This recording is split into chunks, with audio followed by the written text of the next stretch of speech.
ভিডিওটা প্রথমে দেখুন। বাচ্চাটির মাকে ও বাবাকে হত্যা করার পরে বাচ্চাটি তার প্রতিশোধ কিভাবে নেয়, বাচ্চাটির অলৌকিক শক্তির সাহায্যে বাচ্চা সব মানুষদেরকে কিভাবে মারছে, সব মানুষগুলো কিভাবে আশ্চর্য হয়ে বাচ্চাটির ফাইট সিকোয়েন্স দেখছে,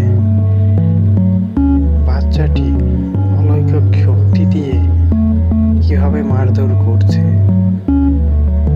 ও তার বাবা মার মৃত্যুর প্রতিশোধ নিচ্ছে।